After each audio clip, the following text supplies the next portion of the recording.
Halo, assalamualaikum. Assalamualaikum Umi, Buya. Waalaikumsalam warahmatullahi wabarakatuh. Baik, dengan siapa di mana? Ini dengan pecinta Buya Yahya dari Banten, Buya Umi. Masya Allah. Baik, kita silakan berselawat terlebih dahulu. Allahumma sholli ala sayyidina Muhammad wa ala ali sayyidina Muhammad. Allahumma sholli wa sallim barik alaihi wa ala alihi washabihi. Baik, silakan langsung bertanya kepada Buya.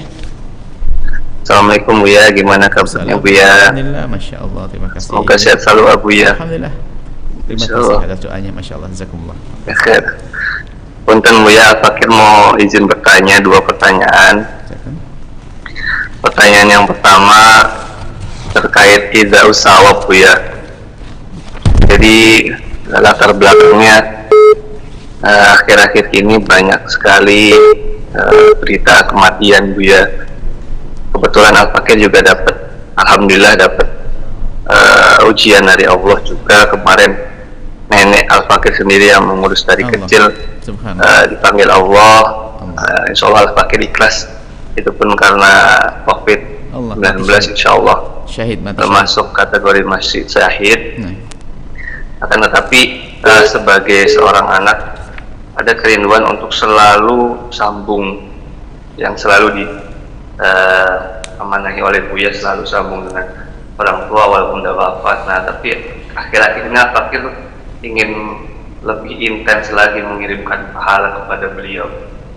Tapi suatu saat Fakir berpikir, sebenarnya apa kriteria dari idza'us sawab itu? Apakah boleh amalan wajib, misalkan sholat zuhur, saya kirimkan pahala kepada nenek saya atau ibu saya, atau hanya amalan-amalan sunnah aja misalkan. Dan sunnah pun kami ingin tahu juga Bu, apakah surah muafadah boleh misalkan saat sholat ba'diyah atau saat sholat duha, saat sholat witir, ya Allah kirimkan pahala kepada nenek kami, atau harus sholat mutlak yang Buya pernah jelaskan beberapa minggu lalu, yang ada pertanyaan terkait idza'us sawab itu ya.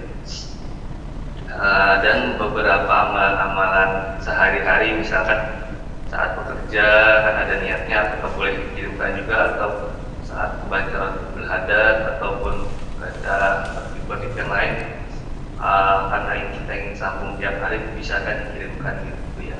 Itu pertanyaan yang pertama. Keadaan mati syahid dan beliau mulia, dan kelak akan bisa memberikan pertolongan kepada keluarganya juga karena syahid dengan syahadah.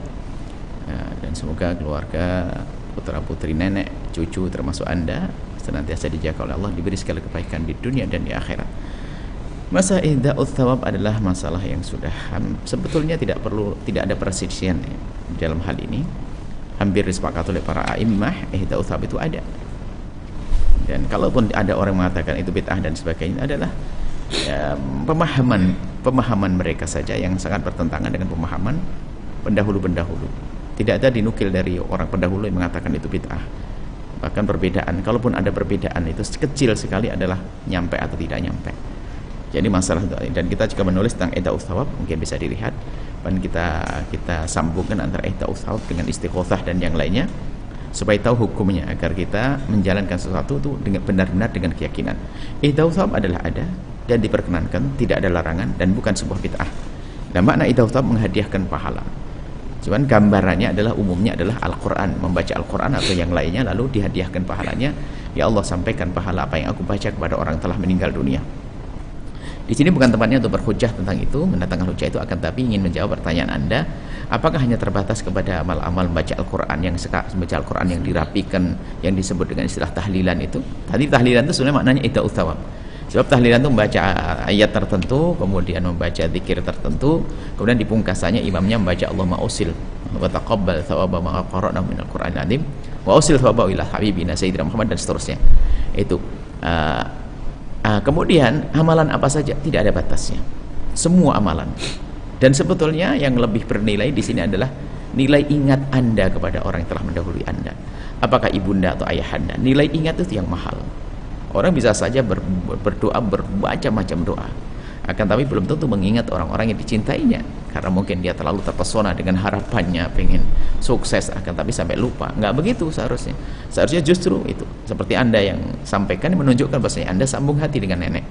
Jadi yang mahal nilai ingatnya, doa apa saya, amalan apa saya. Mungkin kita setelah melakukan sholat fardu, Anda bersyukur, ya Allah, alhamdulillah telah Kau mudahkan aku melakukan sholat fardu, ya Allah. Ya Allah, sampaikan pahalanya kepada saudaraku sah, kepada ibundaku, kepada nenekku sah, semuanya. Apa saja disampaikan di pahalanya adalah diperkenankan dan akan nyampe pahalanya tanpa mengurangi pahala sedikit. Jadi tidak ada pembatasan. Para ulama membahas masalah ini, tidak ada pembatasannya. Baik, ini ya.